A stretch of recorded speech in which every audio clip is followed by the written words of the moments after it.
Hello, and welcome back to another The Owl House episode analysis. It's a joy to see that the episodes haven't completely gone down flat. I'm just gonna begin with a bit of a review of this episode. It surprisingly, at least in my personal opinion, was far greater of an appeal story-wise than the season 2 premiere. The character reunion interactions, literally one of the characters going under puberty because the voice actor in real life is... Did I, miss a birthday or something? Which puberty? Sound familiar. The animation as a whole, the fight scenes, more interesting features to look forward to, and well, I can go on. Once again, not ripping on the previous episode, the season 1 finale or the very first episode, but they should have been handled a little bit better. Anyways, I really wanted to get all of that off my chest before we truly dive into the analyzing, and like I said, I really totally enjoyed this episode. And so, I'm certain that many of you just want me to begin this video. So, let's roll that intro.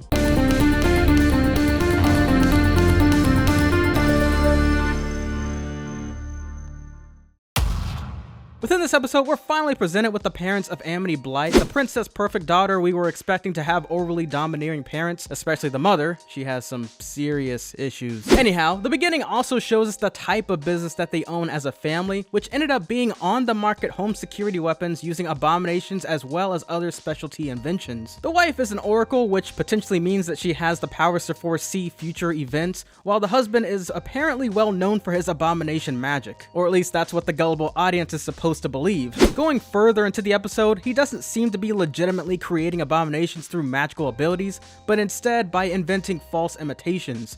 I guess the only abominations in this situation is the two of them. Plus, when asked later on about the abominations, Odalia shrugs it off and says something like that, as if they weren't actual abominations but simply products. And I totally managed to I Spy my way into fighting the next code while in the middle of my script. Turns out you can actually see the code this time. The code sounds out the following word, seas, making the combined message thus to be seething seas. As for the first letter in every episode message so far, it reads seek the key fee, or seek the key fe, maybe it's gonna say feather, possibly referring to the key for the human portal. Lastly, and speaking of references, there was also Dana Terrence's birthday date found as the zip code for the Blights workshop. At this point, I'm surprised that I haven't seen the number 618 by now. Alright, now going even further within the episode, there is also a shot of Alador working on the mechanics of one of his biggest abomination creations, and we also got to see what the purple necklace around Amity was all about. It ended up being an amulet used to communicate with her mother, possibly using oracle magic, or, well,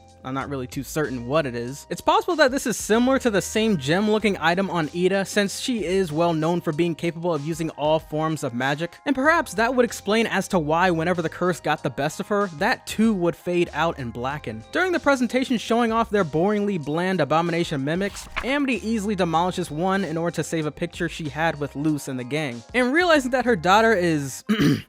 distracted, she takes the initiative to ban all 3 of Amity's new friends by using their past mistakes against them. Even though with them, the school definitely wouldn't be as popular or saved by a literal magic-stealing demon giant, but nope, let's just bring up their other incidents. But before we truly get into that portion of the episode, there's also Luce training Glyph magic to Lilith and Ida, something that I personally have been anticipating for quite some time. Because as it turns out, even though so far Witch's spells mainly consist of 4 elements, it was discovered by Lilith that Ida was indeed onto something, despite her disastrous methods. And it's that whenever elements are combined in an organized manner, you can then instruct the Glyphs in which order you prefer the magic to unleash, which is awfully similar sounding to the combined magic coven using methods we witnessed from the detention kids in episode 13. Of course, Lilith is one to uncover the glyph trick due to her wisdom and organized personality, but that was an interesting feature indeed, and I wonder what other spicy spells they can build with even larger drawn glyphs like we had witnessed within the 4th episode.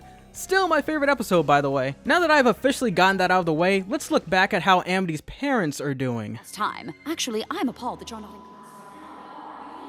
Yeah, so to this day, I still don't even know how Principal Bump manages to have a demon practically engulf half of his head, yet maintain a normal living. That is, if it even is a demon on his face, or at least a part of his face. The world may never know. So, the same detention trouble sniffers from before barge in and shove them out of the school after they end up getting expelled for their past catastrophes. And one thing that I'm glad they did within this episode is have Luce immediately understand that Amity didn't exactly have a say in the matter, and therefore wasn't able to stick up up to her parents, especially her mother. So the drama between them didn't exactly last much longer after that. As for Willow and Gus, Willow gets grounded for 3 years, while Gus is for a single year. There was also one reference to Amphibia within the episode that was planted in there, if you catch my drift. And during their grounding, Luce decides to go on ahead and instead uphold Odalia's deal in volunteering for their next product lineup. And as expected, Amity, Willow, and Gus attempt to sneak their way in order to help Luce from becoming Abomination Mush, all thanks to the lovable pranksters known as Amity's twin siblings. Once again, I will say it once more, I enjoyed the combat and the chaos in this episode much more than even the premiere for Season 2.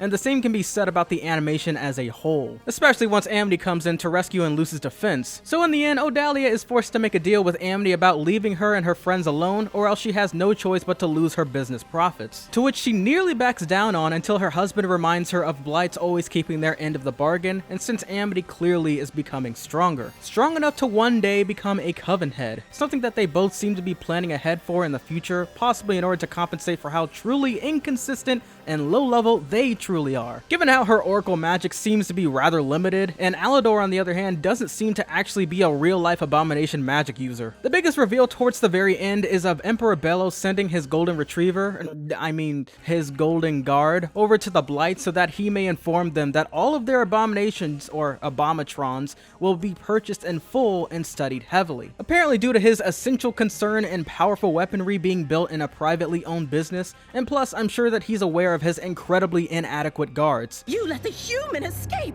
and you drew her a map? And it was for the best. I'm curious to see just how many he bought, what type of extensive research for making stronger abominatrons he'll be doing, and how much more uptight he'll be with his security. And well, you all should know where this is going. This has been a great episode. I'm back to liking this show more because just like the show's first episode, the season 2 premiere was kinda iffy. Yet for whatever reason, both the season 1 and 2 second episodes were more appealing to me personally. Anyways, please give this video a like, subscribe if you have not, and I will catch you all in the Hex one.